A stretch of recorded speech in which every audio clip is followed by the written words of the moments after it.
Sometimes you need a tool that'll make you work for it. So that'll make you get in your truck and drive 1,000 miles just to take your first photo with it.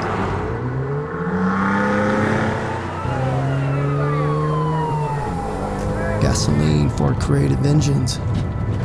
Some might think it's silly and even pretentious. But the only thing those people know is that talking shit is a whole lot easier than making something original.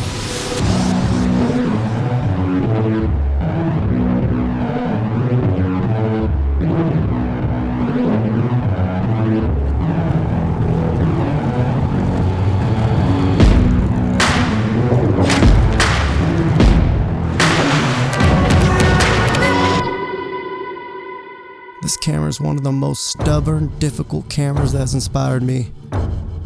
Not because of its performance, it's actually a beautiful experience to use, but because of the format. While it's inspiring for a cinema lover like myself, it's a pure challenge that will get you glued to searching for the perfect composition. And when you do finally find that composition, it's glorious.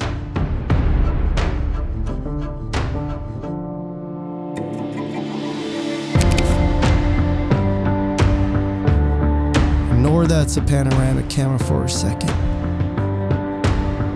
It's a 35mm camera embraced by a titanium body, reverse quick loading, stay out of your way operations, and bullseye metering. This is perfection.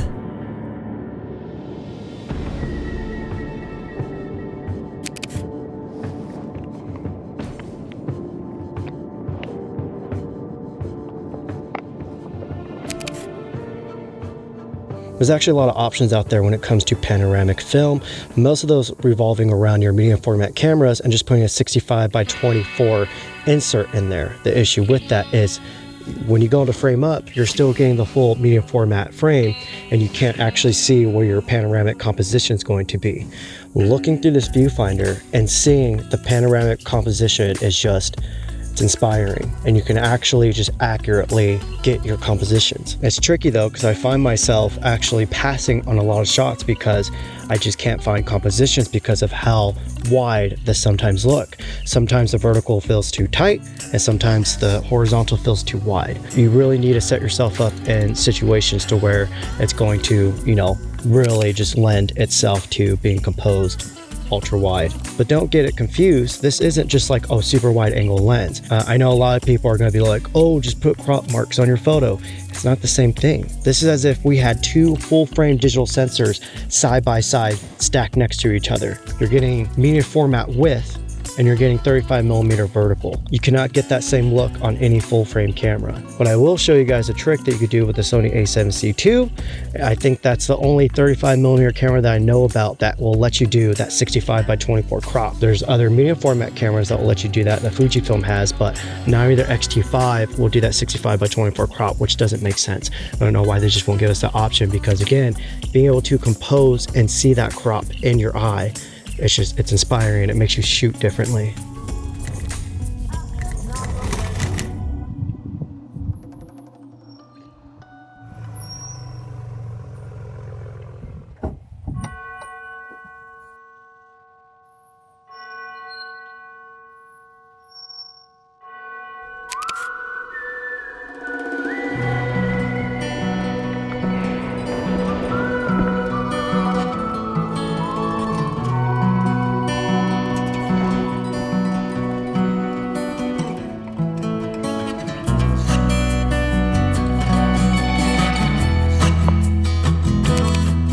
I think one of the coolest things about, excuse the interruption, but I just released my new film LUTs that I've been using for the past several months on all my own films. These LUTs are a Kodak 2383 film emulation, but designed to chase down my favorite final printed film looks. Link in the description, and make sure to subscribe because I'm just getting started. About this camera is the fact that it's not just a panoramic camera, but it's also a standard 35mm camera. Just by flipping this little switch back here, it could go from panoramic to a standard 35mm mode. And the viewfinder also goes in and it crops off the sides, and so you're still getting accurate framing. This actually reminds me of like the Contax titanium body film cameras. It's really simple and it just works, and there's no issues around it. Everything from how you can focus with the rangefinder, it's very spot on, it's very simple, it's very easy to see, it's really subtle in the eye, and I feel like my eye's straining when I'm looking through it. So when it comes to, you know, operating and actually exposing, we have our shutter dial on top, we have our exposure compensation on top, which I usually don't use. Guys, another amazing thing about this camera is how easy it is to load. I will tell you guys more about another cool part about how this camera uses the film, but right now I need to load this up and get these shots ASAP before I miss it. Oh, this light. Can you guys hear the coyotes? So I don't know if you guys can hear that, but when you load the film, it actually spills up the whole roll of film to the other side. So every time you take a shot, it spills it back into, you know, the film canister. So if you were to accidentally open up the back, any shots you took are going to be saved. Okay, I got to get this. Wow, wow, wow, wow. So now it's barking at the coyotes. Hey, stay next to me.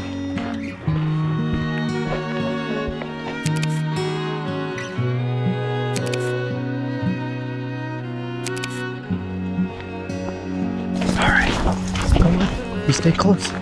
Oh, and a rainbow's coming out. Stunning. There's a rainbow out that way. Oh, I really wish I had that 80mm right now. Getting blessed with this right now. I was not expecting it. Yeah, this is good.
There's a hint. I couldn't help it.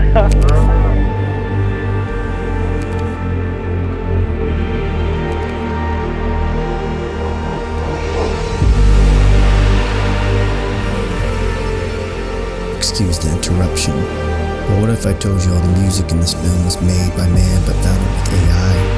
I guess that makes Auto.com a producer of this project, because with their new BlackMagic tool I was able to find songs that perfectly match some of my favorite soundtracks. And you're listening to one of those songs right now.